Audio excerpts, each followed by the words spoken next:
Salam saudara semuanya. Selamat datang di Gereja Gibeon. Mari sama-sama kita bangkit berdiri.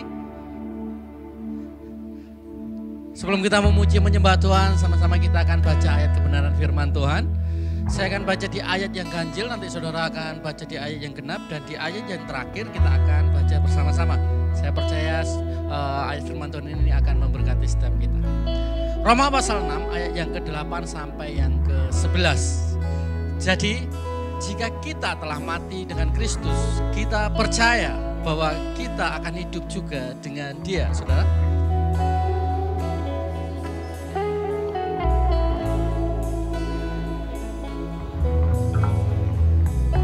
Sebab kematiannya adalah kematian terhadap dosa, satu kali dan untuk selama-lamanya. Dan kehidupannya adalah kehidupan bagi Allah. Sama-sama.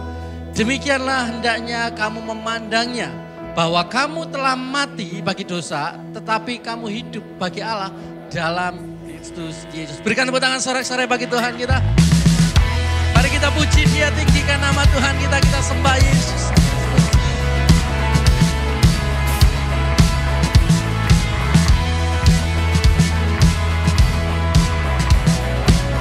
Semua katakan, puji segenap hatiku miliki semua, dalam Kristus Yesus ku buat sempurna. Masuk mulianya selagi di dunia, percaya Kristus di setiap langkahku. Ku yakin, ku yakinkan janjimu tuntunku selalu. Biar dunia lawanku, ku takkan malu. Apapun di depan Tuhan bagianku, percaya Kristus di setiap langkahku. Untuk selamanya, untuk selamanya ku kan muliakanmu. Lari kuat penuh iman, anugerah hidupku, sukacita selamat, jumpa Kristus Rajaku. Berikan sorak-sorai bagi Dia. Yesus, ku memandang Kristus penjaga imanku. Hatiku rindukan harta surgawi, berlari teguh sampai garis akhir. Percaya Kristus di setiap langkah kita. Untuk selamanya, sama-sama katakan.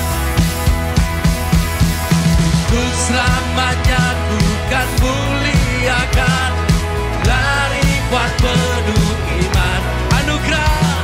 Anugerah hidupku, sukacita selamat, jumpa Kristus Raja. Untuk selamanya, untuk selamanya ku kan muliakan, lari kuat penuh iman. Amin. Anugerah hidup, sukacita selamat, jumpa Kristus, bersuka di dalamnya. Ku akan bersuka, biar badai menghadap, Engkau selalu setia. Ku akan bersuka, sebab ku berjalan bersamamu. Ku akan bersuka, ku akan bersuka, biar badai menghadap, Engkau selalu setia.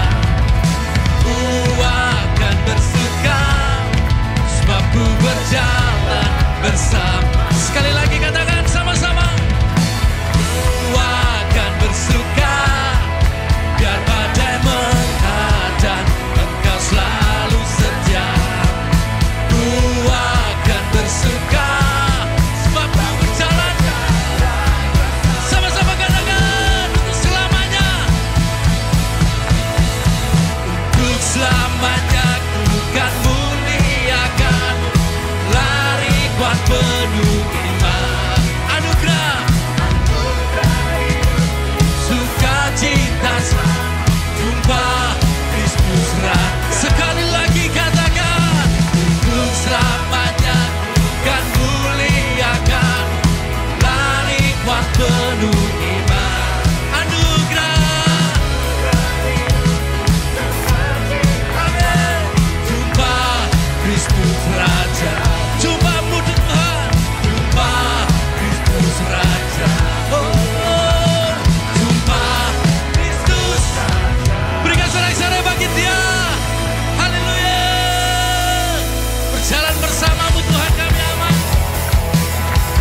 Suara angkat tanganmu sama-sama. Yesus kaulah Raja dalam hidup, berkuasa berjaya untuk selamanya. Hanya Kau Tuhan, sumber kekuatan, kuasa-Mu tercurah bagiku senantiasa. Denganmu Yesus, dari kemuliaan sampai kemuliaan selamanya.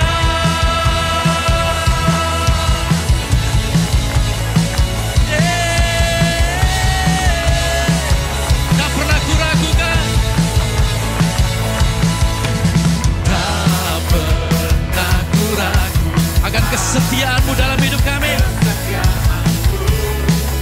Kau yang pegang hidupku Tuhan, sepenuh jiwaku, sepenuh jiwaku, ku yakin dan percaya Kau tuntun langkahku.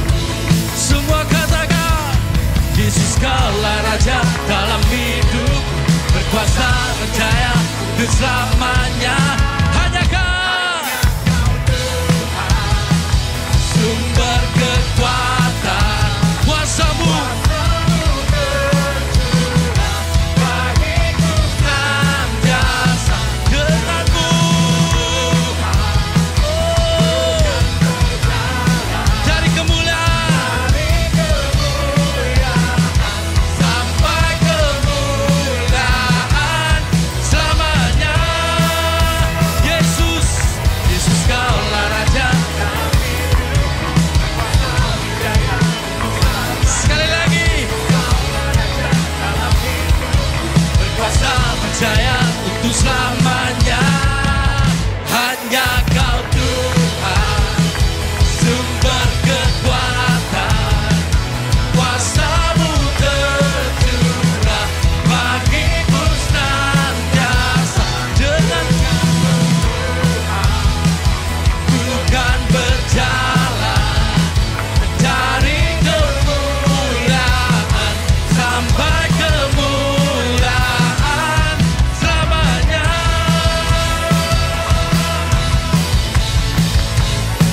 Yesus, kami tinggikan Kau, berikan tepuk tangan kemuliaan bagi Dia. Haleluya, amin. Shalom saudara-saudari, welcome to Gibeon Church. Di sini bukan tempat untuk orang sempurna, tetapi tempat di mana kita bersama-sama disempurnakan oleh kasih karunia dan Injil Yesus Kristus. Minggu ini kita masuk ke dalam perenungan Katekismus Reformasi, minggu yang ke-9. Dan seperti biasa saya akan membacakan pertanyaannya, lalu kita akan membaca bersama-sama jawaban serta ayat bacaannya. Pertanyaan yang ke-9, apakah Tuhan masih terlibat dalam ciptaan sampai saat ini? Ya, Tuhan bukan hanya pencipta tetapi juga pemelihara segala sesuatu. Dia menopang dan mengatur segala sesuatu dengan hikmat-Nya yang kekal dan kuasa-Nya yang selalu ada. Sehingga segala sesuatu datang kepada kita bukan secara kebetulan, melainkan dari tangan-Nya yang penuh kasih dan kuasa. Karena itu, kita dapat bersabar ketika hal-hal terjadi di luar kendali kita dan bersyukur ketika semua berjalan dengan baik, serta memiliki keyakinan di dalam Bapa dengan mengetahui bahwa tidak ada hal yang dapat memisahkan kita dari kasih-Nya. Kita baca di Roma 8 ayat 38 dan 39. Sebab aku yakin bahwa baik maut maupun hidup, baik malaikat-malaikat maupun pemerintah-pemerintah, baik yang ada sekarang maupun yang akan datang, atau kuasa-kuasa, baik yang di atas maupun yang di bawah, ataupun sesuatu makhluk lain, tidak akan dapat memisahkan kita dari kasih Allah yang ada dalam Kristus Yesus Tuhan kita. Silakan duduk saudara-saudari. Saudara-saudari, tuduhan yang paling sering diarahkan untuk mempertanyakan atau menentang iman kekristenan adalah jika Allah ada dan merancang semua ciptaan di dalam keteraturan, lalu mengapa ada banyak kekacauan dan ketidakteraturan di dalam dunia ini? Jika Allah menciptakan semuanya dengan baik, lalu mengapa orang-orang baik bisa mengalami hal-hal yang buruk? Sebagai orang-orang percaya, Di dalam benak kita, mungkin pernah terlintas sebuah pertanyaan. Mengapa sih orang-orang fasik bisa menikmati dan mengalami hidup dengan baik? Seolah hidup mereka terlihat tanpa kesulitan. Sementara ada orang yang hidup di dalam kesalehan, tetapi mengalami banyak sekali permasalahan atau pergumulan di dalam hidup mereka. Setiap tuduhan-tuduhan tersebut secara tidak langsung ingin mengatakan bahwa sesungguhnya Allah tidak memegang kendali atas segala sesuatu yang terjadi di dalam dunia ini. Namun kita semua, orang-orang yang ada di dalam Injil, kita tahu bahwa tuduhan tersebut itu tidak benar. Allah yang kita sembah adalah Allah yang mencipta alam semesta dan seluruh isinya. Dialah Allah yang berdaulat dan yang memegang kendali penuh atas segala ciptaannya. Dan itu termasuk kehidupan kita. Bahkan firman Tuhan pernah mengatakan bahwa sebelum kita dibentuk di dalam rahim ibu kita, Allah terlebih dahulu mengenal kita. Ini adalah sebuah kebenaran yang luar biasa, saudara-saudari. Dan sesungguhnya Allah tidak pernah diatur oleh keadaan. Justru sebaliknya. Segala sesuatu di dalam hidup kita berada di dalam kedaulatan dan kemahatauan Allah yang tidak terbatas. Ia menopang segala sesuatu dengan firman-Nya yang penuh kuasa. Bahkan ketika dosa masuk ke dalam dunia, dan ini adalah akibat dari ketidaktaatan manusia, segala sesuatu tetap ada di dalam kedaulatan Allah kita. Mungkin saat ini kita sedang mengalami sebuah penderitaan atau pergumulan di dalam hidup kita yang membuat kita bertanya, Tuhan, mengapa penderitaan ini terjadi di dalam hidupku belakangan ini atau saat ini bahkan? Nah, saat ini saya mengajak kita semua untuk merenungkan pertanyaan yang lain, yaitu mengapa Allah mau mengorbankan Kristus, anaknya yang dikasihinya, mati untuk kita? Dan mengapa Kristus memilih untuk menjalani penderitaan bagi kita semua yang berdosa ini? Saudara-saudari, kita semua adalah pendosa yang sebetulnya tidak layak untuk dikasihi. Namun karena kasih Allah, maka Kristus gantikan kita. Dan ia menjalani penderitaan yang seharusnya kita semua jalani. Saudara, kebenaran ini memberikan kepada kita pengharapan bahwa Kristus akan selalu melingkupi kita dengan kasih-Nya. Sewaktu kita tidak memahami hal-hal yang terjadi di dalam hidup kita, apapun itu, atau ketika permohonan doa kita masih belum terjawab, maka mari kita sama-sama mengingat bahwa hal yang terpenting di dalam hidup kita bukanlah mengetahui apa yang akan terjadi hari ini atau besok, atau di dalam tahun-tahun yang akan datang. Melainkan bahwa Kristus yang memegang hari esok kita, ia senantiasa ada bersama-sama dengan kita. Hanya di dalam Yesuslah kita menemukan damai dan sukacita yang sejati. C.S. Lewis pernah mengatakan sebuah kalimat yang sangat indah, di mana ia berkata, "Saya tahu sekarang Tuhan, mengapa Engkau tidak menjawab, karena ternyata Engkau sendirilah jawabannya." Seringkali kita meragukan kasih dan pemeliharaan Allah atas hidup kita. Bahkan kita meragukan kemahakuasaannya. Oleh sebab itu saya mengundang kita semua di tempat ini untuk bangkit berdiri bersama-sama. Saya mengajak kita semua untuk datang dalam pertobatan secara pribadi. Mungkin seringkali atau belakangan ini kita kembali berpegangan kepada kekuatan kita dengan cara-cara yang kita terapkan dalam kehidupan kita. Saya berikan waktu sejenak untuk kita masuk dalam doa secara pribadi. Silakan.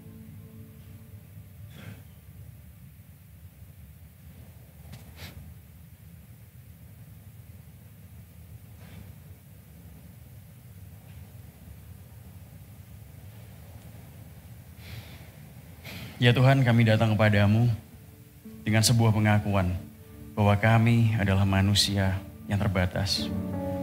Ampuni kami yang seringkali kami merasa berhak untuk mengerti segala sesuatu. Hari ini kami diingatkan bahwa Engkaulah Allah yang berdaulat. Allah yang memegang kendali penuh atas apa yang terjadi di dalam hidup kami. Kami bersyukur atas kebenaran-Mu yang senantiasa menuntun dan menerangi langkah kami. Topanglah iman kami senantiasa, agar kami dapat mempercayai dan juga menghidupi kebenaran ini. Terpujilah nama-Mu. Hanya di dalam nama Tuhan Yesus Kristus kami berdoa. Amin.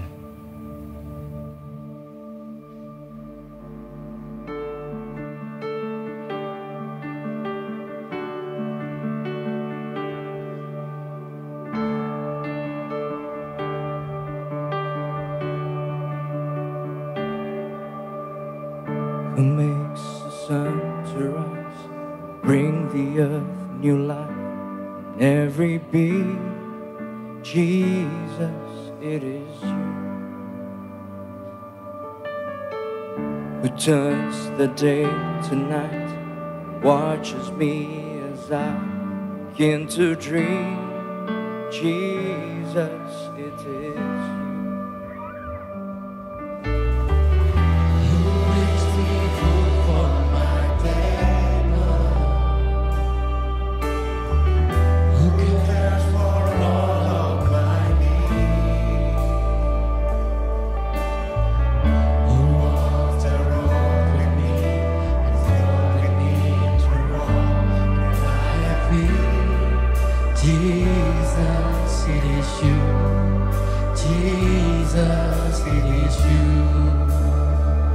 Mari angkat tanganmu sama-sama. So I lift my hand and I bring my song. Inilah penyembahan kami Tuhan. All of my days, all of my rights, all of my wrong, I offer my life here and beyond. To the one, to the one, Jesus, Jesus, it is you.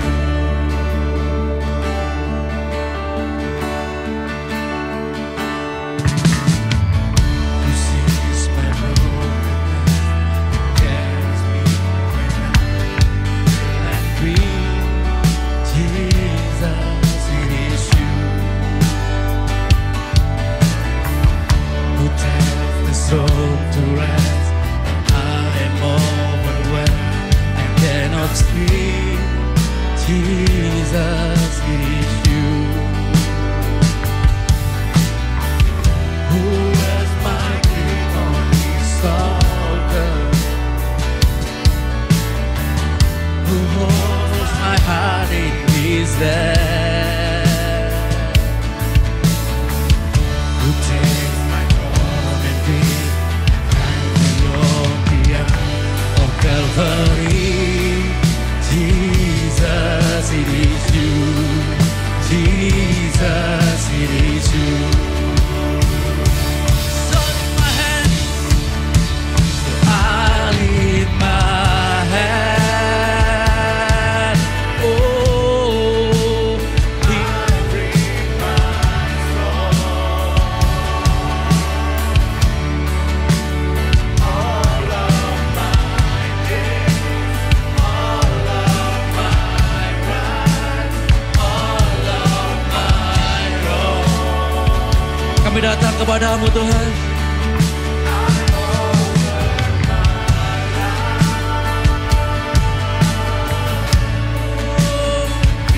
Here and beyond.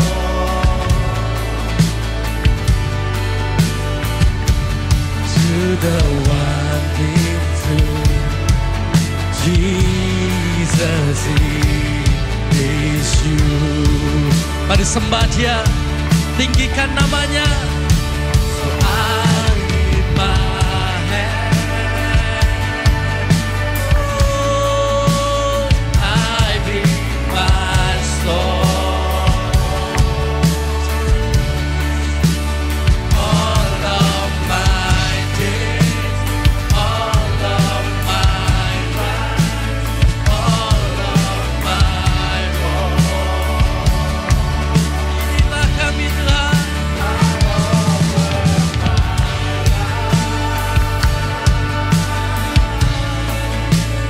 Here and beyond.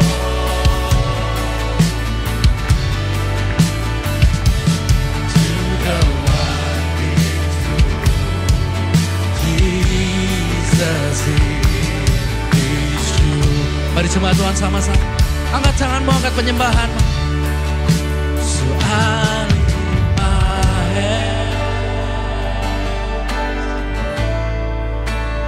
I bring my soul.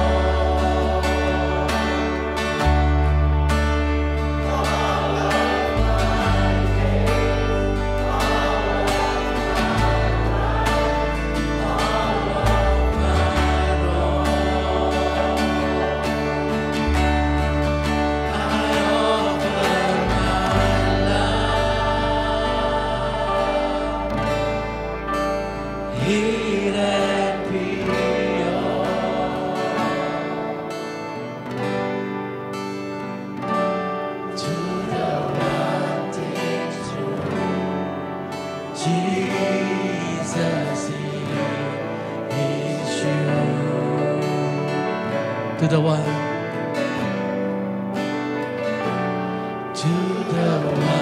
takes through. Jesus is with you. Mengolah kebenaran kami, tempat di mana kami menaruh setiap pengharapan kami, di mana kami menaruh iman kami, hanya kepada-Mu Yesus. Kau yang menerima setiap kesalahan kami. Kau yang menerima setiap kelemahan kami. Bahkan Kau mati bagi kami. Dan Kau menghapus setiap dosa dan kesalahan kami. Hari ini kami pandang Kau, pandang karya salib-Mu. Pandanglah pada Yesus. Pandanglah wajah mulianya. Amin. Isi dunia menjadi suram dalam sinar kemuliaannya.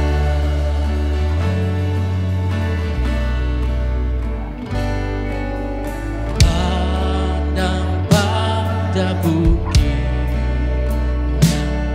kasih-Nya telah dinyatakan. Sang Anak Allah, Dia berikan hidup-Nya bagi kita. Hutang dosaku dihapus. Katakan Yesus, Yesus, ku pandang wajah-Mu. Yesus, harta abadiku. Ku puja, ku sembah, penyelamat sejati. Oh Yesus, ku pandang wajah-Mu. Kau bangkit bagi kami. Kau mengalahkan maut tuh. Pandang pada paginya, lihatlah Kristus yang bangkit. Amin. Hari yang mulia mau dikalahkan, sekarang Dia hidup di dalamku. Yesus, Yesus, ku pandang wajah-Mu. Yesus, harta abadiku. Ku puja, ku sembah, penyelamat sejati. Oh Yesus, ku pandang wajah-Mu.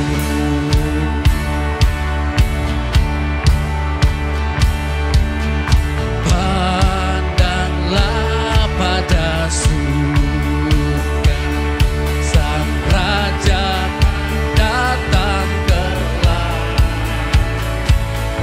Lutut berteluh, lidah mengaku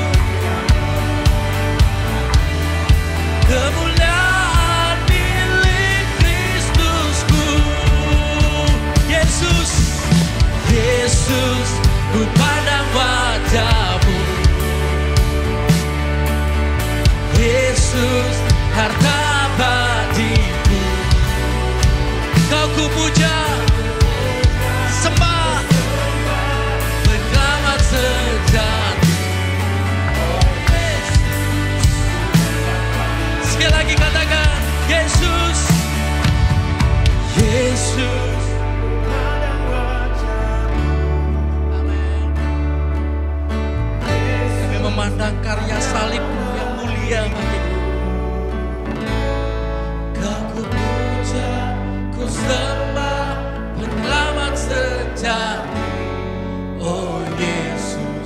ku pandang wajah-Mu. Oh Yesus, ku pandang wajah-Mu. Berikan tepuk tangan bagi Dia. Amin. Engkau Allah yang menciptakan segala sesuatu, dan Engkau tidak pernah meninggalkan ciptaan-Mu Tuhan. Terbukti bahwa Engkau memberikan Roh Kudus yang tinggal dalam hidup kami. Roh Kudus yang mengingatkan kami akan karya Kristus di Kalvari. Roh Kudus yang mengingatkan kami akan kebangkitan Kristus dari kematian, sehingga kematian tidak bisa menyentuh kami. Kami akan hidup bersama-sama dengan Engkau di dalam kekekalan Tuhan. Terima kasih untuk anugerah-Mu yang besar bagi kami. Dan kami akan mendengar kebenaran firman-Mu. Roh Kudus kalibrasi hati kami, ingatkan kami selalu bahwa karya dari Yesus Kristus begitu mulia, begitu indah dalam hidup kami. Karena tidak ada yang bisa memisahkan kami dari kasih-Mu yang besar. Kami siap untuk mendengarnya dalam nama Bapa, Putra, dan Roh Kudus Allah Tritunggal. Haleluya. Amin. Silakan duduk kembali saudara. Tiba saatnya kita diberi kesempatan untuk memberikan persembahan. Anda dapat memberi dengan cara transfer ke rekening gereja yang kami cantumkan, atau dengan scan QR Code melalui aplikasi-aplikasi yang ada di samping saya. Juga bisa melalui mesin EDC yang kami sediakan di area giving booth. Dan bagi Anda yang ingin berkontribusi dalam pembangunan gereja, Anda bisa langsung scan QR Code atau transfer ke rekening gereja yang tersedia khusus untuk pembangunan. Semua informasi yang dibutuhkan untuk memberi ada di kartu informasi Ways to Give di kursi masing-masing saat Anda datang. Kami juga menyediakan amplop yang dapat Anda pakai untuk memberi secara tunai. Lalu dapat Anda masukkan ke dalam kotak persembahan yang tersedia di pintu keluar saat pulang nanti. Kita memberi bukan supaya diberkati, tetapi kita memberi karena kita sudah diberkati. Sebelum memberi, mari sama-sama kita berdoa. Bapa di surga, kami mengucap syukur atas berkat-Mu, atas pemeliharaan-Mu di dalam hidup kami. Sebentar jika kami akan memberi, kiranya kami dapat memberi dengan hati yang penuh dengan sukacita sebagai wujud ucapan syukur kami akan apa yang Kristus telah perbuat di atas kayu salib.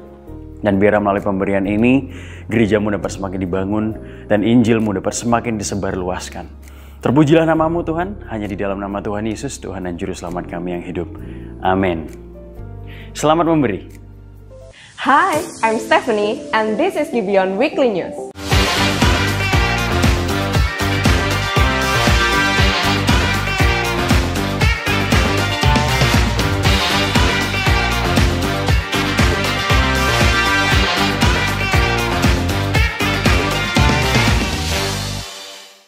Hello parents, sebagai bentuk kepedulian gereja terhadap keamanan dan keselamatan setiap anak yang hadir dalam ibadah Kids, Gibeon Kids telah menyediakan fasilitas check-in dan check-out sebagai penunjang keamanan anak-anak saat berada dalam area gereja. Sehingga parents dapat merasa tenang dan nyaman saat mengikuti ibadah. Oleh karena itu, Gibeon Kids ingin menginformasikan beberapa hal berikut. Setiap parents yang telah hadir dan membawa anak perlu untuk melakukan proses check-in terlebih dahulu melalui lobby extension yang akan dipandu oleh usher. Setelah itu, parents dan anak diharuskan memakai gelang yang telah diberikan oleh usher sampai dengan ibadah selesai. Gelang yang dipakai oleh parents adalah sebagai tanda untuk Anda dapat menjemput anak Anda setelah ibadah selesai. Sekali lagi, karena tujuan dari adanya sistem ini adalah hal yang penting, yaitu demi keamanan dan kenyamanan kita bersama, maka kami berharap agar parents dapat menghimbau dan mengedukasi anak Anda agar anak Anda tidak melepas gelang tersebut selama ibadah berlangsung. God bless you. Minggu ini, kelas APS akan berjudul Bebas dari Jerat Iblis. Kelas akan dimulai pada pukul 3 sore di Gibeon Church, lantai 1. Dan minggu depan ada topik yang tidak kalah menarik, yaitu Bebas dari Ikatan Mamon.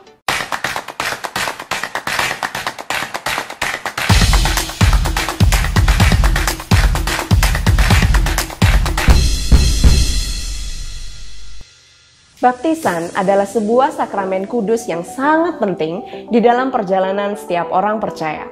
Hal tersebut merupakan bentuk deklarasi iman kita sebagai orang-orang yang telah dilahirbarukan dan sebagai bentuk kepercayaan serta ketaatan kita kepada Yesus Kristus sebagai Tuhan dan Juru Selamat dalam hidup kita. Gibeon Church akan mengadakan sakramen baptisan kudus pada hari Sabtu, tanggal 6 April 2024. Bagi setiap jemaat yang rindu untuk dibaptis, pastikan Anda telah menyelesaikan kelas Anda Pasti Selamat. Pendaftaran peserta baptisan dibuka mulai tanggal 3 Maret hingga tanggal 24 Maret 2024. Segera daftarkan diri Anda melalui link berikut, atau Anda dapat mengunjungi Connect Booth untuk mendapatkan informasi lebih lanjut.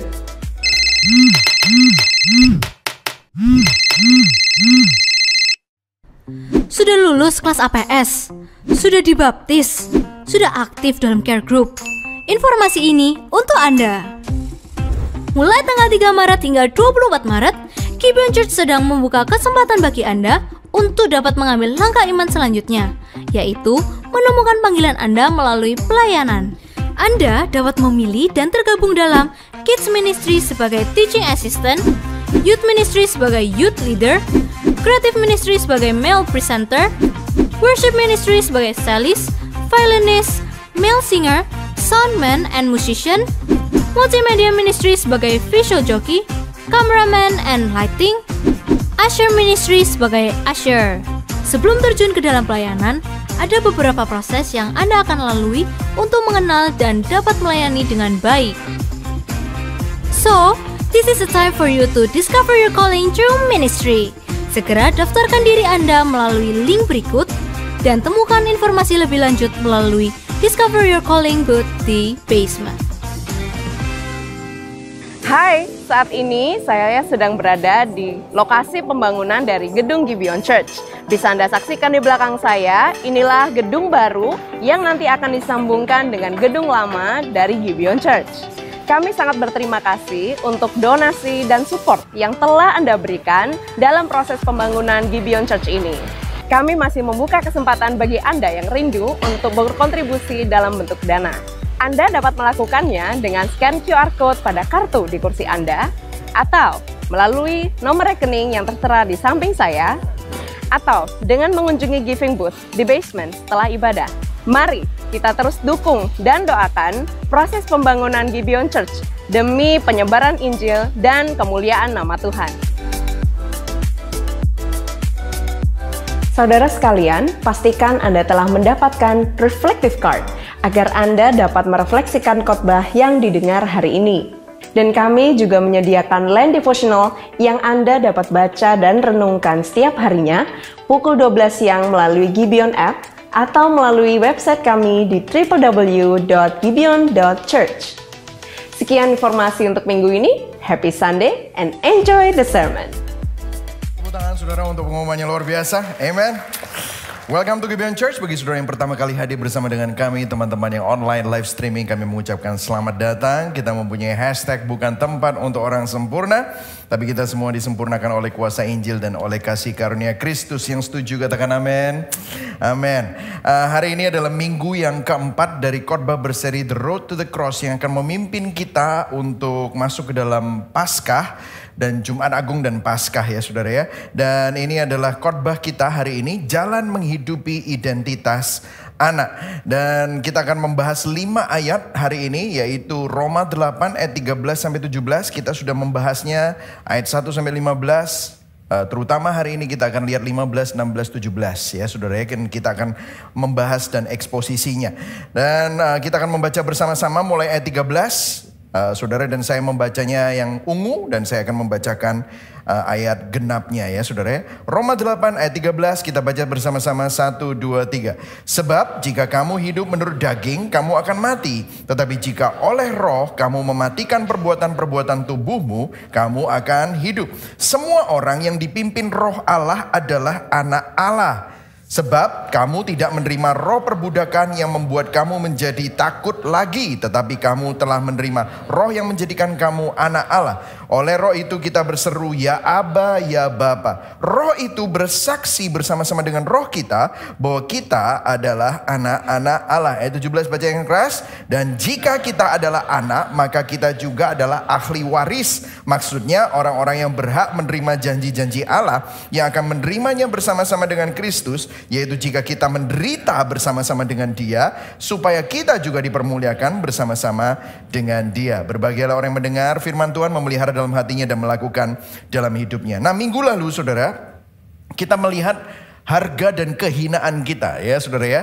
Jadi melalui karya salib Kristus kita sadar, kita menyadari bahwa kita begitu rusak, kita bobrok. Sehingga Yesus Kristus Sang Anak Allah harus mati di salib demi menyelamatkan kita. Jadi itu kehinaan kita. Tetapi pada saat yang sama kita juga begitu berharga bahwa melalui karya salib Kristus kita menyadari bahwa meskipun kita rusak dan bobrok, namun kita begitu berharga. Katakan sama-sama, saya berharga. Amin saudara. Karena anak Allah Yesus Kristus harus mati di salib demi menyelamatkan kita. Saudara, berapa harga sesuatu itu ditentukan oleh berapa seorang yang sangat mulia, sangat penting, sangat kaya, rela bayar. Dan kalau saudara perhatikan, saudara dan saya, Allah kita itu rela bayar melalui pengorbanan putranya untuk mendapatkan saudara dan saya. Itulah sebabnya ada sebuah quote dari Archbishop William Temple. Dia bilang, harga diri saya adalah nilai saya di mata Tuhan. Kita ini mestinya gak ada harganya. Tetapi ini merupakan sesuatu hal yang luar biasa. Karena apa? Yesus rela mati untuk saudara dan saya. Jadi minggu lalu inti Roma 8 bagian pertama, Roh Kudus mengaplikasikan dua kebenaran ini. Harga dan kehinaan kita ke dalam hati kita. Sehingga kita mempunyai citra diri yang sebenarnya. Kita ditebus dan dibentuk oleh karya salib Kristus. Citra diri kita ini sehat. Jadi kalau orang percaya diri biasanya sombong. Kenapa? Karena dia berpikir itu gara-gara dia hebat. Tetapi tahukah saudara-saudara dan saya nggak hebat. Kita berdosa, kita bobrok. Tetapi karena kasih karunia Tuhan, orang yang sombong jadi sadar bahwa dia bukan siapa-siapa. Tapi orang yang rendah diri juga sadar. Kamu mungkin merasa gagal, kamu merasa tidak berharga. Tetapi kalau saudara perhatikan, saudara ini berharga. Itulah sebabnya saudara nggak boleh rendah diri. Maka yang rendah diri diangkat karena saudara memiliki citra diri yang dibentuk oleh karya salib Kristus. Nah, minggu ini di bagian kedua dari Roma 8 kita akan melihat bagaimana Roh Kudus bukan hanya mengaplikasikan untuk supaya kita punya citra diri yang sehat, tetapi Roh Kudus menunjukkan nilai dan status kita. Kita ini bagian dari keluarga Allah. Saudara dikasih keyakinan melalui Roh Kudus kita diadopsi untuk menjadi anak-anak Allah. Saudara dan saya bukan budak. Saudara dan saya bukan hanya umat, bukan hanya hamba, tetapi kita adalah anak-anak Allah. Kenapa? Kalau sudah perhatikan tema ini gak pernah muncul di kitab Roma, tiba-tiba di Roma 8 ayat 14, 15, 16, 17, tiba-tiba muncul bahwa kita adalah anak-anak Allah. Nah ini kenapa kok penting? Kenapa kok perlu satu khotbah kita katakan ini penting? Karena seringkali kita sudah tahu, iya kan saya anak Allah. Katakan sama-sama, saya anak. Amin. Saudara dan saya adalah anak Tuhan. Mungkin saudara tahu itu secara teologis, tetapi belum mendarat ke hati. Dan hari ini adalah tujuan dari khotbah ini untuk kita sadar bahwa kita ini adalah anak. Nah kenapa ini penting? Karena begini saudara. Kalau saudara sadar bahwa saudara punya identitas anak yang unik. Saudara punya sebuah sebuah karakter yang unik juga. Karena gini, saudara kan jadi orang yang berani, tetapi orang berani itu biasanya sombong. Kalau Surabaya, opo kon? Opo kon? Gak terima. Orang kayak gitu kan, berani, wani gitu ya. Orang wani itu kadang-kadang itu sombong. Sombong itu, aku berani, gak ada yang bisa ngalahin aku. Tapi kalau saudara sadar bahwa saudara ini berharga karena kasih karunia Tuhan, maka saudara berani tapi tetap rendah hati. Amin saudara. Saudara, ada orang yang tegas, ada orang yang kuat. Tetapi orang tegas dan kuat itu kadang-kadang orangnya arogan, tinggi hati. Tetapi kalau saudara sadar bahwa ini semua karena kasih karunia, maka ketegasan dan kekuatan saudara itu akan membuat saudara tetap hangat dan penuh kasih. Saudara percaya diri. Percaya dirimu bukan didasarkan karena performa saudara, tetapi karena performa Kristus.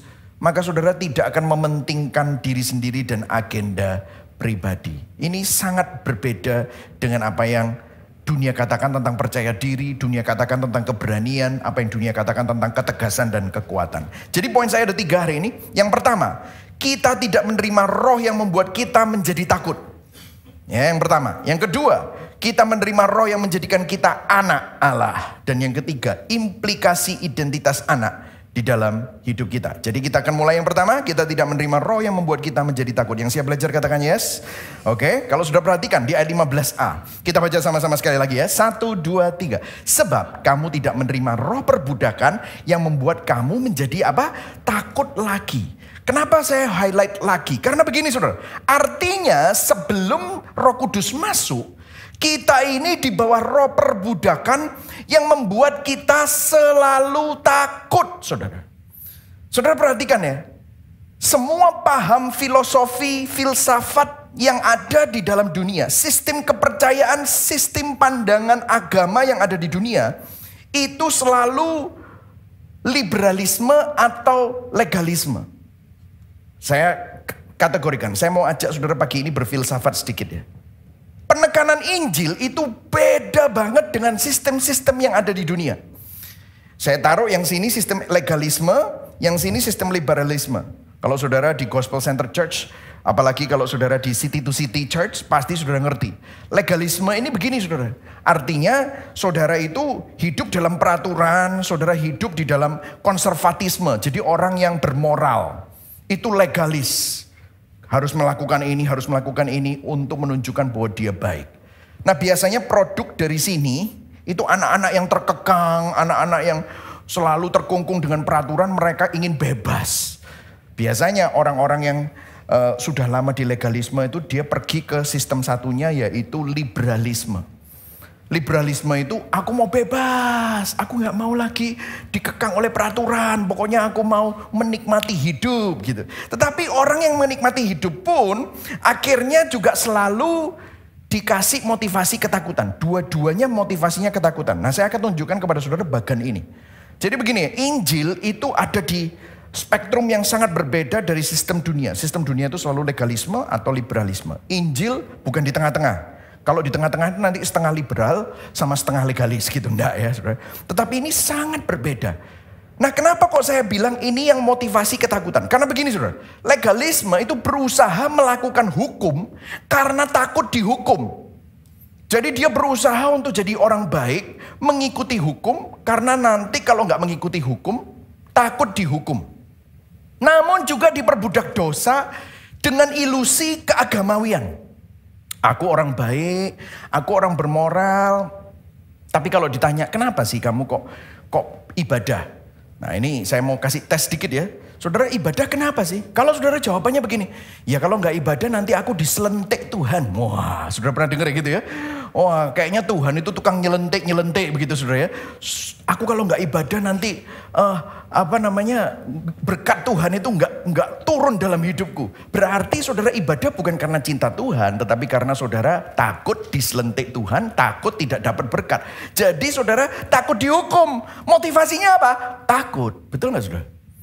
Sehingga apa yang terjadi? Saudara tetap diperbudak dosa, tapi ilusinya adalah saudara beragama, saudara orang baik dan saudara bermoral.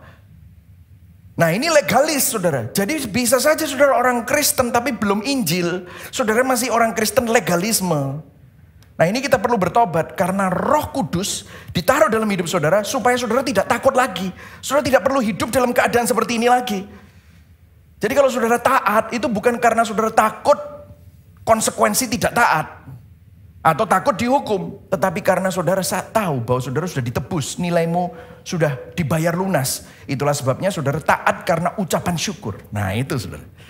Nah satunya karena mungkin saudara sudah lama di dalam sistem ini, saudara pergi ke liberalisme.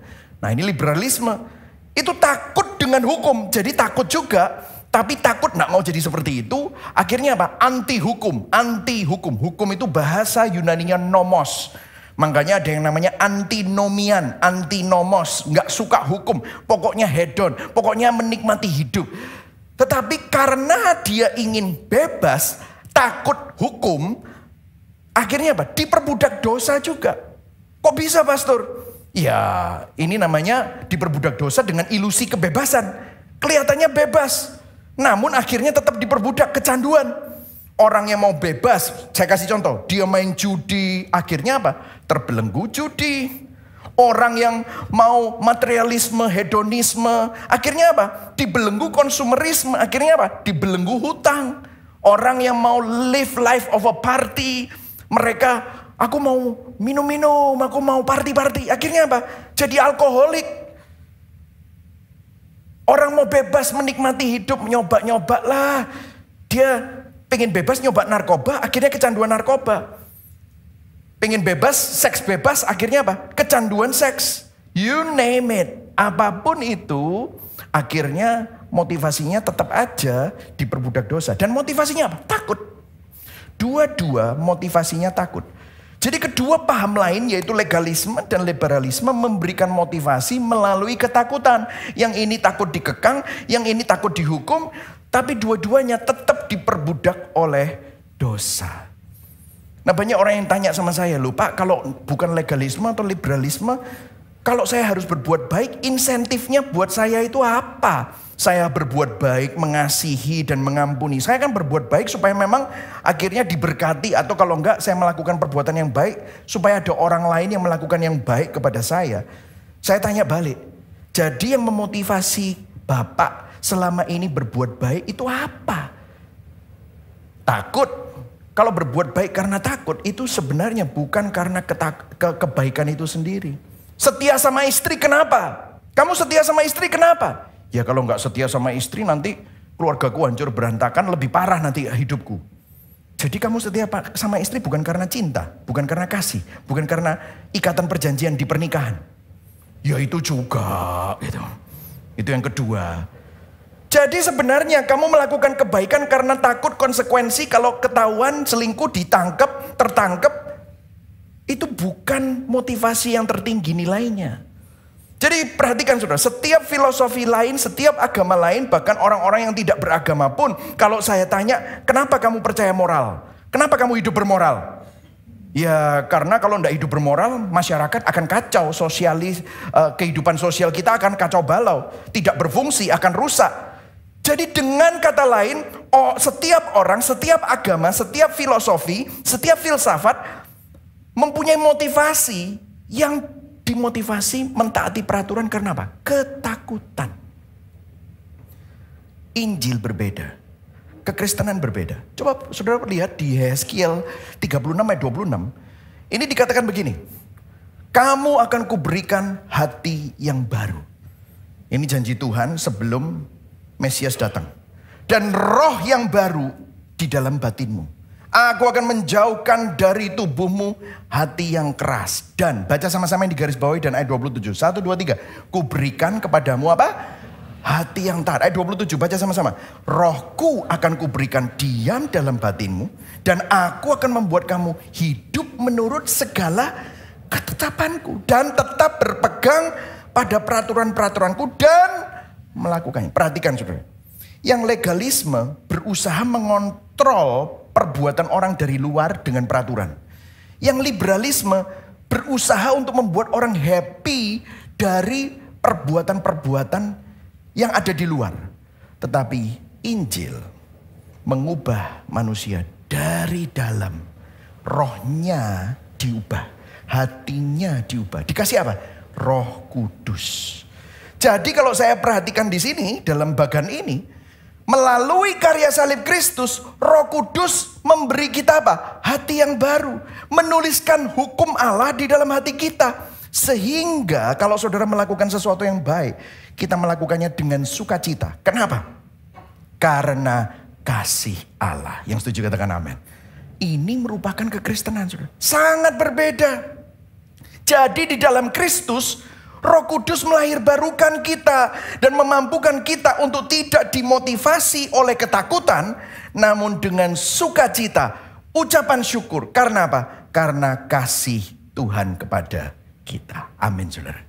Jadi hari ini saya bertanya kepada saudara, apakah saudara dimotivasi oleh ketakutan?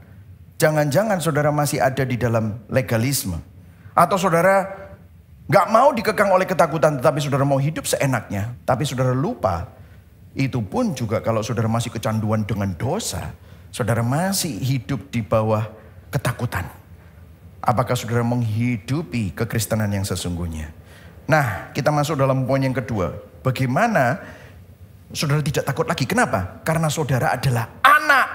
Kita menerima roh yang menjadikan kita anak Allah. Coba kita lihat di 15b. Baca yang sama sebagian 2 ya. Tetapi, 1, 2, 3. Tetapi kamu telah menerima roh yang menjadikan kamu apa? Anak Allah. Dan oleh roh itu kita berseru apa? Ya Aba, ya Bapa. Katakan sama-sama, saya anak. Katakan pada kanan kirimu, kamu anak enggak? Nah, amin saudara. Kita anak. Bahasa Inggrisnya lebih baik lagi. We receive a spirit of adoption into sonship. Kita menerima roh yang mengadopsi kita menjadi anak laki-laki. Nah, saya mau tekankan anak laki-laki. Seakan-akan gini, waduh pastor ini jangan seksis dong. Kenapa sih kok anak laki-laki? Well, by the way, Alkitab bilang sonship. Why son? Mengapa tidak gender yang netral? Kan sekarang lagi musim tuh ya. Kamar mandi aja gender netral gitu. Nggak ada laki-laki, nggak ada perempuan gitu ya. Soalnya ada, siapa tahu ada orang transseksual bingung. Ini aku mau masuk mana ya? Laki-laki atau perempuan? Oh ya, ada kamar mandi gender netral. Semoga Indonesia tidak mengikuti itu ya. Tapi saya dengar ada beberapa yang sudah mulai mengikuti, saudara. Nah, apakah Alkitab ini seksis? Apakah Alkitab ini sangat mengedepankan laki-laki dan membuat wanita itu second class? Tidak. Hal ini sebenarnya menunjukkan suatu doktrin yang sangat radikal. Saya tulis di bawah itu. Tidak lazim di zaman itu. Kenapa? Karena Rasul Paulus menulis di masa di mana wanita itu ditindas dan anak laki-laki selalu mendapatkan warisan kekayaan sedangkan wanita tidak. Tetapi yang Paulus katakan begini. Paulus mengatakan bahwa di dalam Kristus, katakan sama-sama, saya di dalam Kristus. Saya di dalam Kristus. Kalau Anda orang Kristen, baik saudara budak atau orang merdeka, orang kaya, laki-laki, perempuan, saudara semua anak laki-laki, son. Artinya apa? Berhak menerima, memperoleh warisan. Jadi ini merupakan sesuatu yang sebenarnya meninggikan semua derajat macam-macam apapun, male, female, status apapun. Kamu ini anak laki-laki. Jadi waktu Roh Kudus turun, kita menerima sesuatu, yaitu apa? Anak, status anak. Menerima roh anaknya itu. Yohanes 1 ayat 12, Yesus yang ngomong ini. Tetapi semua orang yang menerimanya diberinya kuasa supaya menjadi anak-anak Allah. Yaitu mereka yang percaya dalam namanya. Kuasa di sini bahasa Yunaninya adalah exousia, otoritas. Ada sesuatu yang kita miliki pada waktu Anda diadopsi menjadi anak.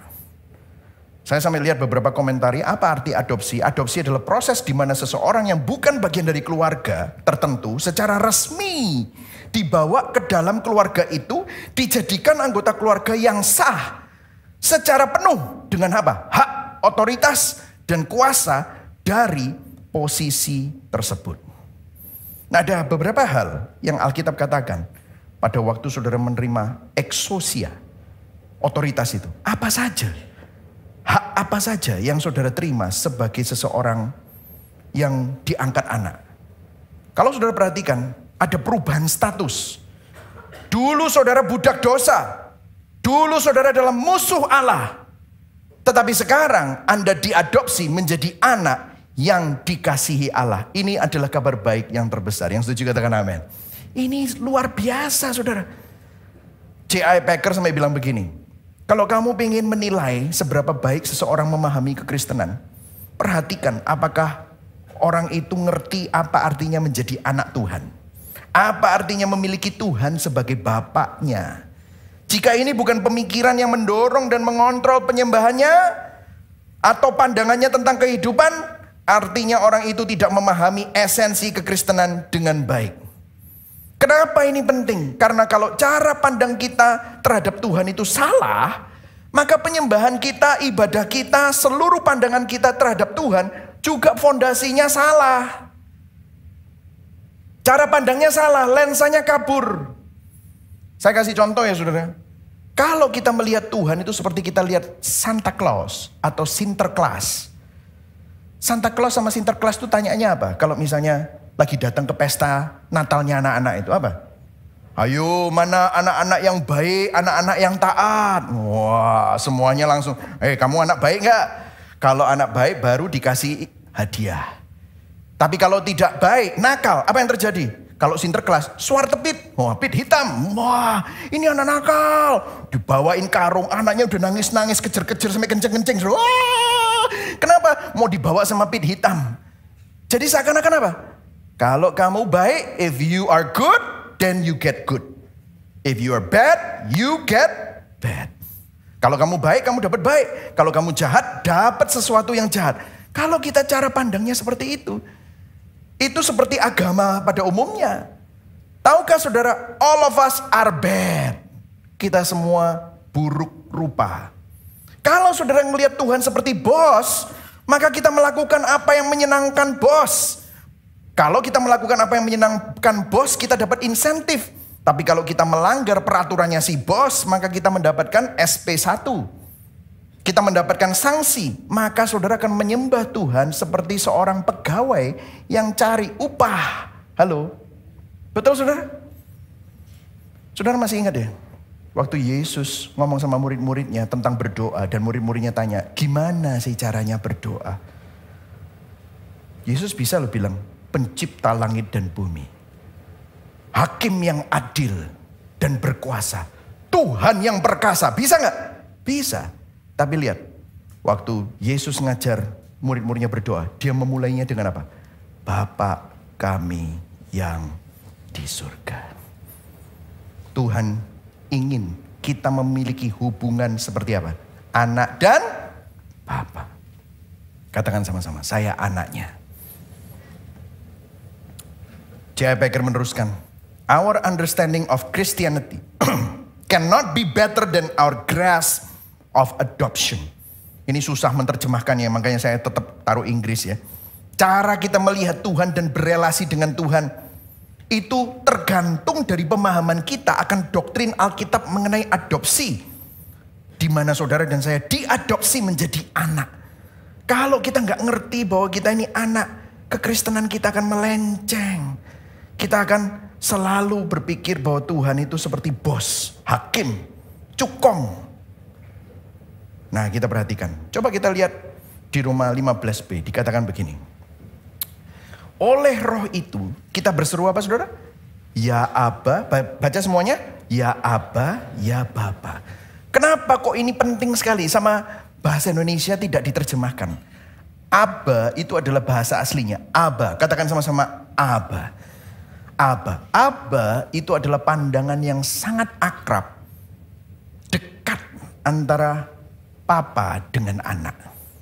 Dan dikatakan berseru. Berseru itu krazo. Bahasa Yunaninya. Berseru, berteriak, menangis anak kecil.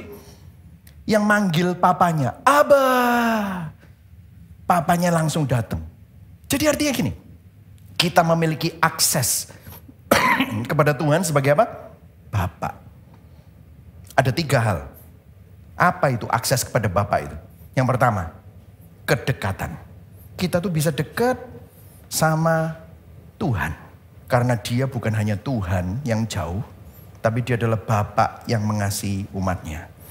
Banyak dari kita mengetahui status kita sebagai anak di dalam Kristus. Secara teologis, kognitif, saudara tuh ngerti. Lulus APS lagi, tahu. Tapi susah ngerasain. Ngalami status keanaan kita secara empiris. Empiris tuh ngalami. Aku rasain kasih Bapa, itu susah. Banyak orang tahu secara teologis. Tetapi susah untuk ngalami. No wonder banyak orang, meskipun dia tahu dia anak, tapi hidupnya seperti anak yatim. Hidupnya seperti budak. Dia selalu harus membuktikan diri. Selalu harus menunjukkan kelayakannya. Menunjukkan bahwa aku ini orang berharga. Selalu hidup di dalam performanya. Selalu hidup dalam ketidakamanan. Selalu hidup dalam ketakutan. Saudara, saudara saya tunjukin foto saya dengan anak saya ya saudara. Nah ini saya dengan anak saya 3 ya.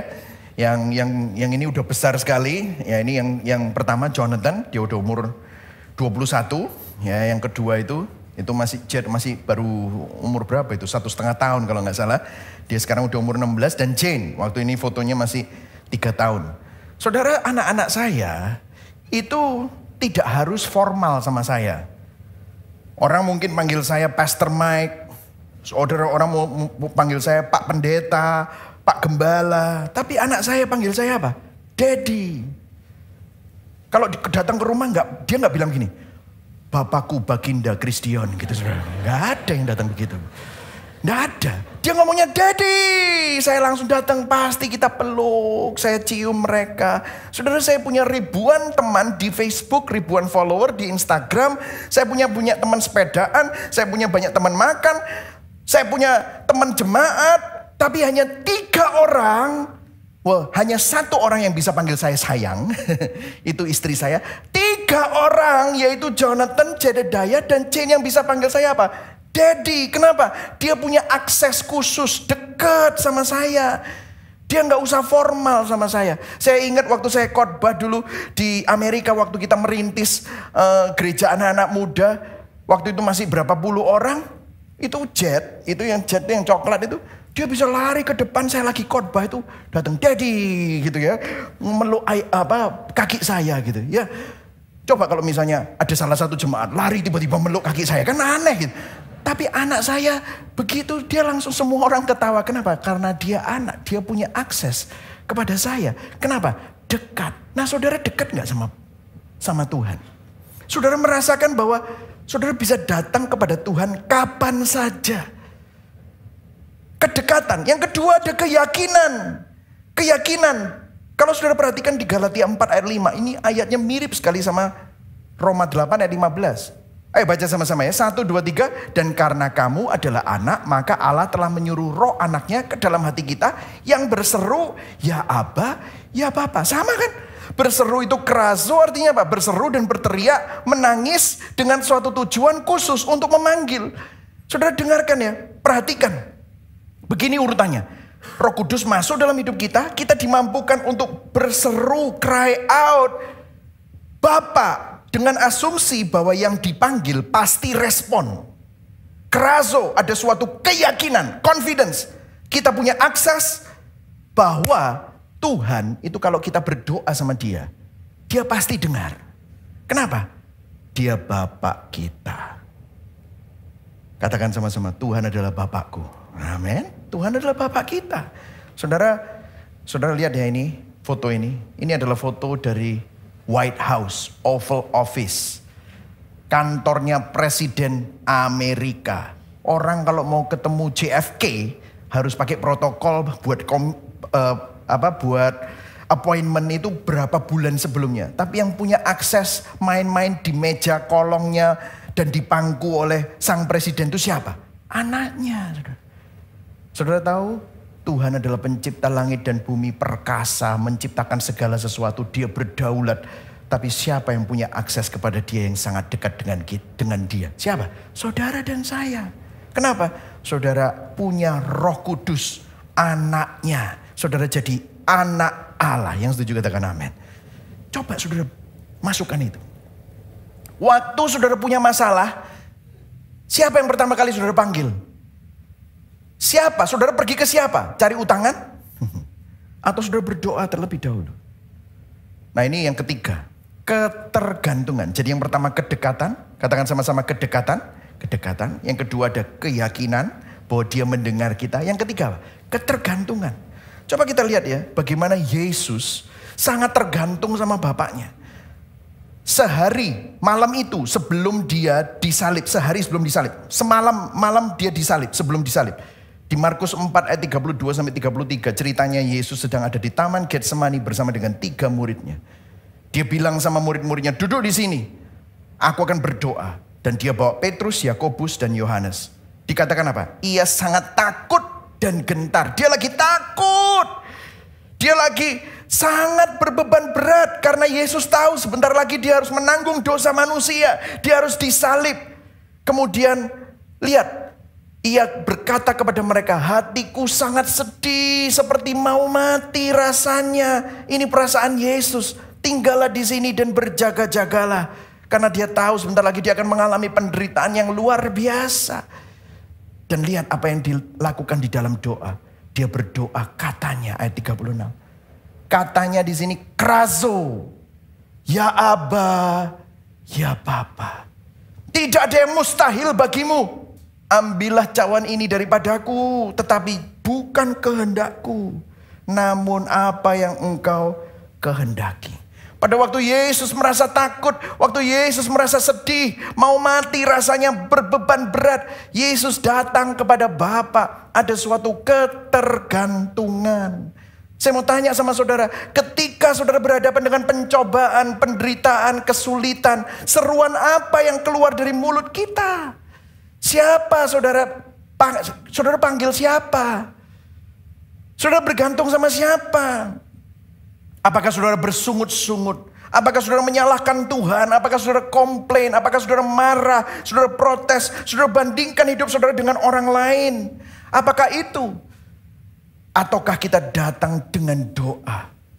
Pastor, boleh nggak di dalam doa marah? Boleh. Tapi saudara datang kepada siapa? Bapa.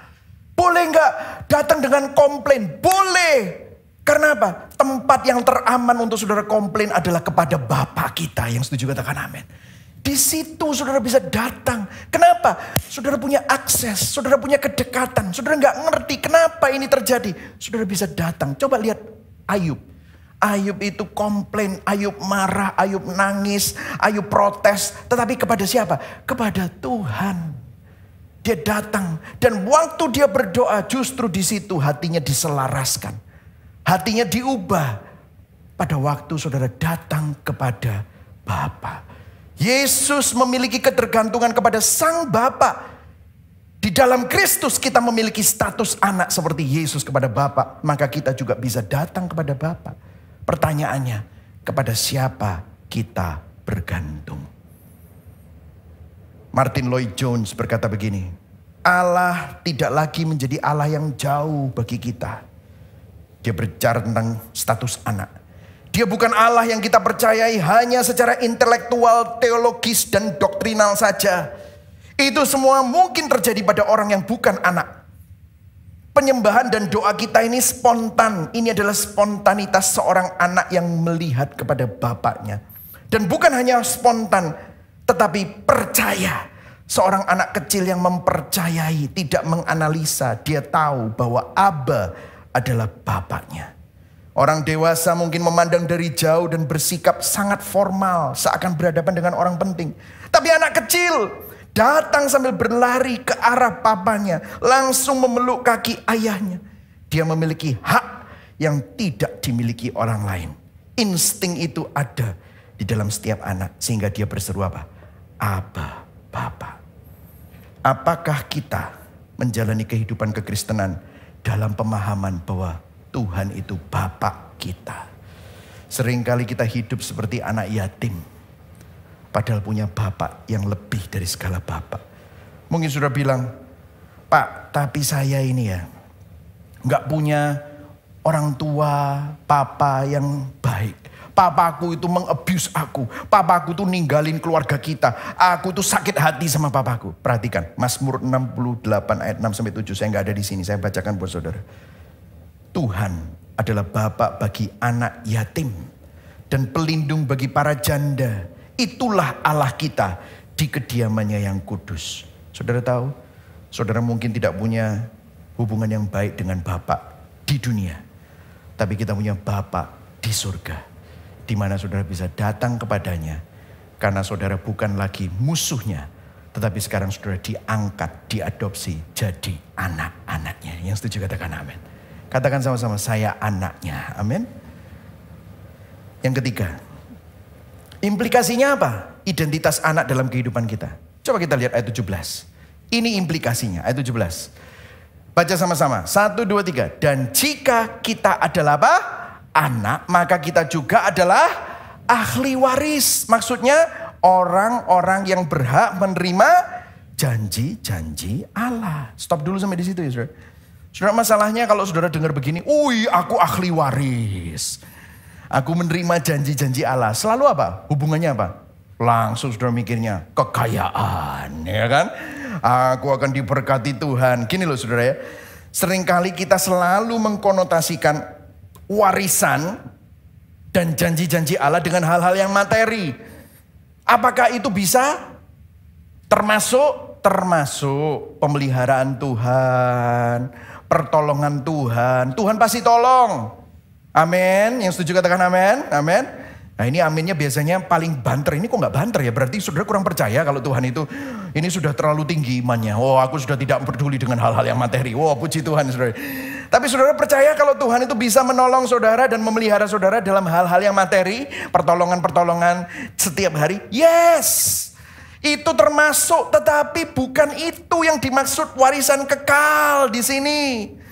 Lantas apa maksud warisan kekal yang kita miliki sebagai anak? Ahli waris kerajaan Allah. Ada banyak sih saudara. Itu bisa satu khotbah sendiri. Saya pernah khotbah itu. Heir of God.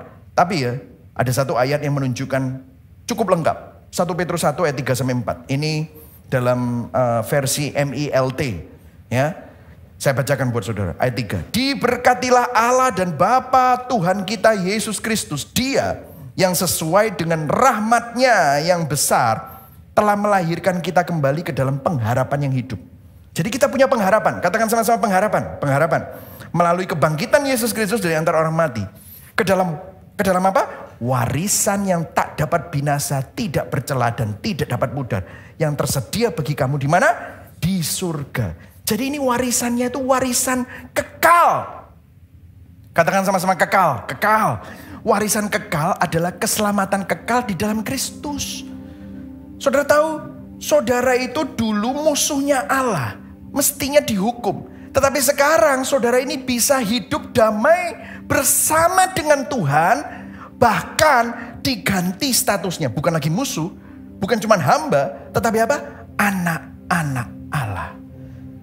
Jadi warisan kekal kita ini kita punya Tuhan. Tuhan ada di pihak kita. Tuhan merangkul kita. Tuhan menjadi bapak kita. Tuhan mendengarkan kita. Kita bisa dekat sama Tuhan. Kita bisa punya keyakinan bahwa Tuhan mendengarkan kita. Kita bisa bergantung sama Dia. Itulah warisan yang lebih besar. Itulah sebabnya tadi kita nyanyikan. Yesus adalah harta abadi kita. Yang setuju katakan amin. Ini adalah warisan kekal kita, saudara. Apakah ada pemeliharaan secara jasmani? Ada. Tapi kalau itu pun misalnya gagal. Bukan Tuhan yang gagal, tetapi memang dunia sedang menuju kepada kebinasaan. Tuhan tetap ada di pihak kita. Pertanyaannya begini, apakah Tuhan itu cukup bagi kita? Atau kita hanya mau Tuhan untuk hal-hal yang lain? Apakah Tuhan cukup bagi kita? Ini pertanyaan yang sangat dalam. Coba diproses. Kalau jodoh yang kamu damba-dambakan itu tidak datang-datang, apakah Tuhan cukup bagi saudara? Kalau terobosan yang saudara tunggu-tunggu, terobosan keuangan yang saudara doakan tidak terjadi, apakah Tuhan cukup buat saudara? Kalau doa yang saudara naikkan dan permohonan yang kamu puasakan dan pergumulkan itu tidak dikabulkan, apakah Tuhan cukup buat kita?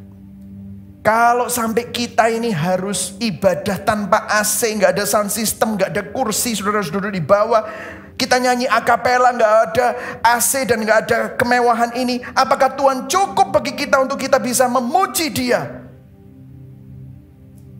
Kalau Tuhan itu cukup, maka kita bisa damai, bisa rest dalam keadaan apapun.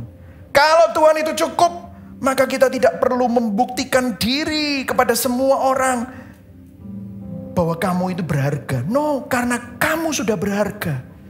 Karena apa yang Tuhan lakukan. Kita jadi orang yang sangat secure, aman, berani tapi rendah hati, tegas dan kuat namun hangat dan penuh kasih.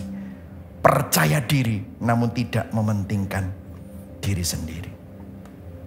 Kalau sudah perhatikan tadi, ahli waris, orang-orang yang berhak menerima janji Allah, kapan menerimanya? Kapan kamu bisa merasakan bahwa saat kamu tidak punya apa-apa lagi, Tuhan itu akhirnya hanya satu-satunya yang kamu punya. Yaitu, coba baca yaitu, 1, 2, 3. Yaitu jika apa?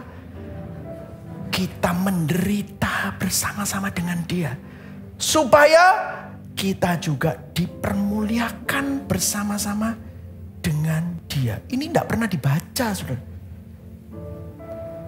Let me tell you, saudara semua pasti saat ini mengalami semacam penderitaan, pasti. Mungkin saudara dicukupi secara materi, tapi ada penderitaan yang lain. Di saat saudara menderita itu, waktu saudara memahami warisan kekal yang kita miliki di dalam Yesus Kristus, bahwa Tuhan ada di pihak kita, Tuhan bersama dengan kita, Tuhan dekat dengan kita, kita bisa bergantung sama Tuhan. Pemahaman itu akan memampukan kita terus bertekun di dalam iman pengharapan, sehingga kita tidak takut saat kehilangan hal-hal yang baik. Kalau ada hal-hal yang baik, semua itu fana loh saudara, bisa diambil kapan saja. Saya harus siap bahwa satu hari saya bukan lagi seorang suami, bisa saja istri saya diambil Tuhan. Atau mungkin istri, saya harus kehilangan saya. Harus siap. Kita semua akan menghadapi itu. Tapi kita tidak takut saat hal itu datang. Kenapa? Kita punya Tuhan.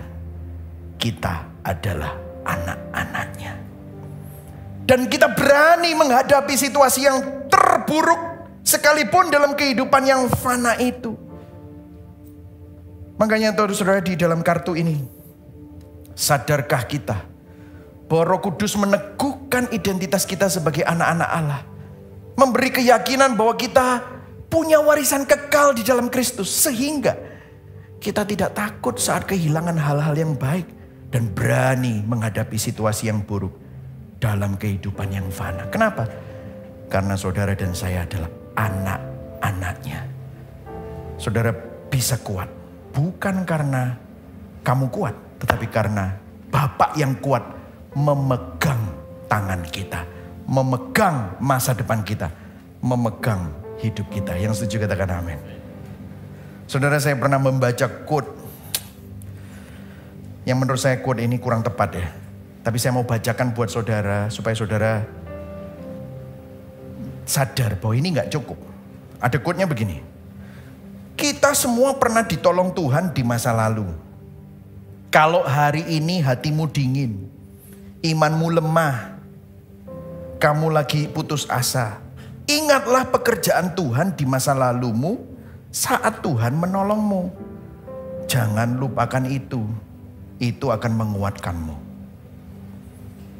Bagus ya. Tapi let me tell you, itu gak cukup. Membuat hati saudara merasakan keintiman dengan Bapa yang mendalam dan merasakan kasih Bapa yang sesungguhnya. Ingat pertolongan Tuhan di masa lalu. Misalnya saudara gak punya duit, dapat terobosan keuangan. Terus sekarang saudara ada masalah dengan duit lagi, terus saudara ingat, dulu aja lo Tuhan pernah mencukupi. Saudara gini ya, kalau saudara cuma ingat itu, gak akan cukup. Wah, pastor ini terlalu radikal, masa sih seperti itu? Lihat bangsa Israel, setiap hari dapat mana loh. Saudara dapat terobosan keuangan, itu paling tidak ada yang transfer, ada ini mana turun dari langit. Geluduk. Saudara, keren gak? Keren. Bangsa Israel lihat, laut terbelah jadi dua. Wih, coba bayangkan saudara ke Bali ya, tiba-tiba laut terbelah jadi dua. Bertobat gak loh? Bertobat pasti. Tapi buktinya apa? Bangsa Israel gak bertobat, bersungut-sungut. Bangsa Israel punya apa? Tiang awan, sore-sore matahari terbenam, tiang awannya itu jadi api. Itu apakah gak kayak Marvel Avenger keren? Jadi setiap hari loh dia lihat itu. Itu miracle setiap hari. Tapi apa? Buat dia bertobat gak? Gak bertobat. Jadi gimana caranya bertobat? Gimana caranya kita itu bisa terus mengalami kehangatan kasih Bapa? Perhatikan sini. Pengalaman dengan Roh Kudus yang membuat kita mengalami kasih Bapa hanya dapat terjadi saat apa? Memandang karya penebusan Kristus di kayu salib. Kenapa ini penting? Perhatikan saudara. Roh Kudus memampukan kita berseru, kraso, Aba, Bapa. Kok bisa itu terjadi? Karena ada satu momen waktu Yesus berseru. Yesus tidak pernah bilang Allahku. Dia selalu panggil Bapaknya Bapakku, Bapakku. Namun Yesus pada waktu dia disalib, Dia berseru, dia berteriak, dia menangis. Eloi, Eloi, lama sabachthani. Dia berkata, Allahku, Allahku, mengapa engkau meninggalkan aku? Apa yang terjadi di salib? Karena di salib sang anak, Yesus adalah sang anak. Dia ditolak bapaknya, dia dihukum bapaknya, dia diabaikan bapaknya, dia diisolasi bapaknya, dia diremukkan oleh bapaknya. Ganjaran yang mendatangkan keselamatan di Yesaya 53 ditimpakan kepada dia. Supaya kita yang adalah musuh Allah, kita gak masuk hitungan, diterima jadi anak Bapa. Dibebaskan dari perbudakan dosa. Dikasihi seperti Yesus dikasihi. Didampingi sebagai anak yang didampingi Bapa. Dipulihkan statusnya jadi anak sebagai seorang ahli waris. Itu yang Tuhan lakukan buat kita. Saudara dan saya seorang ahli waris, seorang anak. Kesaksian pribadi, saudara. Seperti tadi ada yang tanya sama saya, Pak, gimana kalau saya nggak punya hubungan yang baik dengan papa saya? Jujur, saya tidak memiliki hubungan yang baik dengan papa saya. Kalau saudara tahu, papa saya, Dr. Daniel, dia dibesarkan sebagai seorang anak yatim piatu. Dari umur 5 tahun dia sudah kehilangan kedua orang tuanya, papa saya.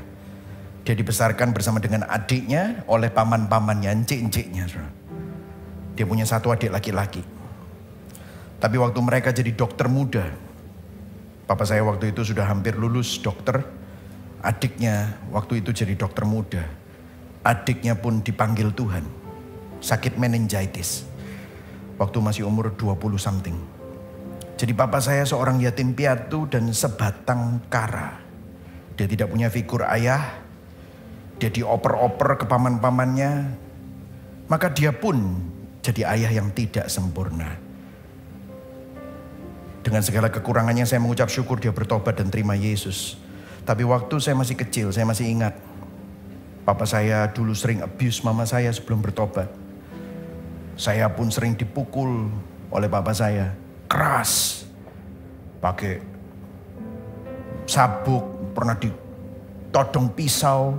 Suruh makan muntah saya sendiri. Cukup memberikan saya banyak trauma. Dengan latar belakang seperti itu membuat saya juga tidak memiliki figur ayah yang baik. Saya memiliki banyak masalah di awal pernikahan. Saya juga memiliki banyak masalah dengan anak saya yang pertama. Karena waktu saya masih kecil, saya dikerasi papa saya juga sangat keras kepada dia. Jonathan itu melihat saya dulu sama Novi kalau berantem itu pecah-pecahin barang. Ini sebelum Injil ya saudara, sebelum jadi hamba Tuhan. Hancur semuanya. Anak saya lihat dia nangis ketakutan di pojok. Saya pernah pecahkan figura di depannya dia. Dia nangis ketakutan. Dia pernah bikin salah pas lagi setelah saya berantem sama istri saya lampiaskan kemarahan saya kepada anak saya. Waktu dia masih kecil. I feel so guilty. Waktu Jet sama Jane, saya udah terima Injil, saya udah ngerti. Jadi Jet sama Jane udah jauh lebih baik. Tapi anak saya Jonathan itu yang lahir di awal pernikahan begitu banyak mengalami krisis dan pergumulan. Jadi dia merasakan imbasnya. Nah saya waktu mulai mengenal gospel, saya berusaha membawa suatu rekonsiliasi dan pemulihan. Tapi saya belum menemukan celahnya sampai satu hari, ada suatu waktu. Waktu umur 16 tahun, anak saya tegur tentang sesuatu. Waktu itu istri saya lagi bisnis trip di US. Saya sendirian dan waktu itu anak saya ngelakuin sesuatu saya lupa apa. Tapi saya tegur dia salah. Dan saya tegur dengan baik, saudara. Kamu itu gini. Dia gak seneng, mukanya itu cemberut. Terus dia nunjukin sikap yang kurang sopan. Dia masuk ke kamar banting pintu.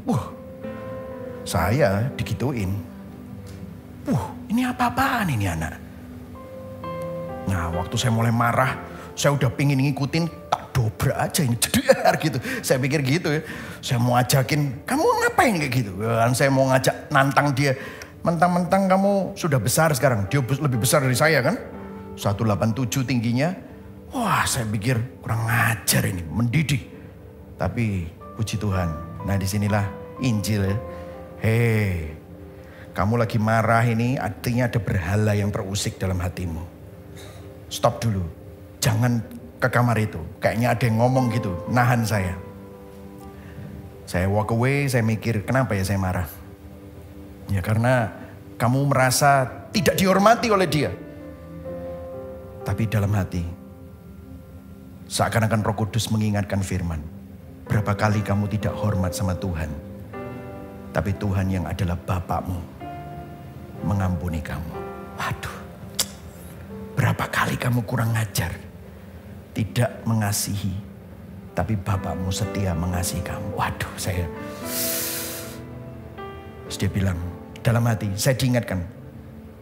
Diingatkannya ayat klise. Yohanes 3 ayat 16. Karena begitu besar kasih Allah akan dunia ini. Dia mengaruniakan anaknya. For God so loved that he gave. Dia mengasihi dan dia memberi. Kamu tahu, kamu gak layak dikasihi. Tapi Tuhan mengasihi dan dia memberi dirinya bagi kamu. Dia memberi anugerah. Kamu gak layak terima. Waduh, saya meleleh. Pertamanya sudah mau dobrak. Langsung Tuhan ampuni. Waktu itu kamu harus nunjukin kasih itu. Saya datang ke kamarnya. Saya ketok, saya bilang. Dengan lembut saya bilang, Jonathan, kamu tadi marah ya sama Daddy. Dia diam aja. Saya pegang pundaknya. You know, kamu tadi salah. Dan kamu marah sama Daddy. Tahu nggak, Daddy sering salah sama Tuhan. Dan Daddy sering marah sama Tuhan. Tapi apa yang Tuhan lakukan? Tuhan sayang sama Daddy. Tuhan ampuni. Hari ini, Daddy sering banyak salah sama kamu dulu waktu masih kecil. Mungkin Daddy sering abuse kamu. Aku minta maaf.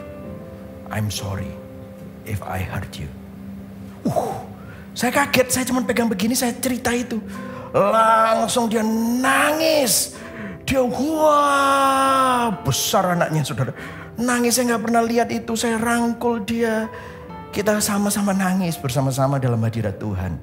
Dan malam itu adalah permulaan dari sebuah rekonsiliasi. Karena akhirnya meskipun saya tidak punya hubungan yang baik dengan ayah saya. Tapi hari itu saya diingatkan bahwa saya punya Bapak yang sempurna yang mengasihi saya. Dan dengan itu saya bisa memberikan kasih saya yang saya terima dari Bapak. Meskipun saya nggak sempurna jadi Bapak, banyak salah. Tapi saya bisa memberikan kasih Bapak itu kepada anak saya. Dan itu terjadi berulang-ulang sampai pergumulan kita, saya dengan anak saya, direkonsiliasi. Tim Keller bilang gini, Yesus Kristus kehilangan status anak yang layak diterimanya. Supaya apa? Kita bisa memperoleh status anak yang tidak layak kita terima. Kenapa? Karena dia adalah Bapak yang mengasihi kita. Amin saudara. Perenungannya, berapa banyak kita hidup dalam ketakutan. Seperti anak yatim. Kita menjalani kehidupan dalam pemahaman bahwa Tuhan adalah Bapa, atau sering kita hidup seperti budak anak yatim. Ataukah kita hanya melihat kebaikan Tuhan dalam terobosan jasmani pemeliharaan yang fana, atau kita pandang pada karya salib Kristus. Mari sama-sama bertobat dari hidup seperti budak. Atau cuma tahu secara teologis. Minta Roh Kudus menuntun hati kita mengalami dan merasakan kasih Bapa. Dulu saudara musuh, tetapi sekarang saudara semua anak-anak Allah. Dan dia Bapa kita. Berikan tepuk tangan buat Tuhan Yesus. Amin saudara. Mari sama-sama bangkit berdiri. Karena Injil kita tidak lagi hidup dalam ketakutan, namun hidup dengan sukacita karena kasih-Nya bagi kita. Karena Injil kita tidak hanya bersyukur akan berkat jasmani, tapi senantiasa kagum akan indahnya salib, penebusan Allah melalui salib Kristus. Karena Injil kita tidak hanya mengetahui status kita secara teologis, kognitif, tapi Roh Kudus menuntun kita untuk merasakan kasih Bapa. Amin, saudara. Mari sama-sama kita nyanyikan Blessed Assurance. Ku berbahagia, yakin teguh, Yesus abadi, kepunyaan. Katakan, deklarasikan. Aku warisnya. Katakan. Aku warisnya. Ku ditebus. Ku ditebus. Ciptaan baru. Ciptaan baru. Roh Kudus. Roh Kudus. Aku bernyanyi. Aku bernyanyi. Bahagia. Memuji Yesus selamanya. Aku bernyanyi bahagia. Memuji Yesus selamanya. Pasrah sempurna. Serahkan dirimu pada Tuhan. Pasrah sempurna, nikmat penuh, Surgawi. suka surgawi melimpaiku. Lagu malaikat amat merdu, kasih dan rahmat besertaku. Aku bernyanyi. Siram. Aku bernyanyi bahagia. Memuji Yesus selamanya. Aku bernyanyi bahagia. Memuji Yesus selamanya. Dedikasikan diri kita. Aku serahkan. Aku serahkan diri penuh Dalam Tuhanku. dalam Tuhanku. Hati kita teduh. Hatiku teduh sambil menyongsong kembalinya. Ku diliputi anugerah. Aku bernyanyi bahagia. Memuji Yesus selamanya. Aku bernyanyi bahagia.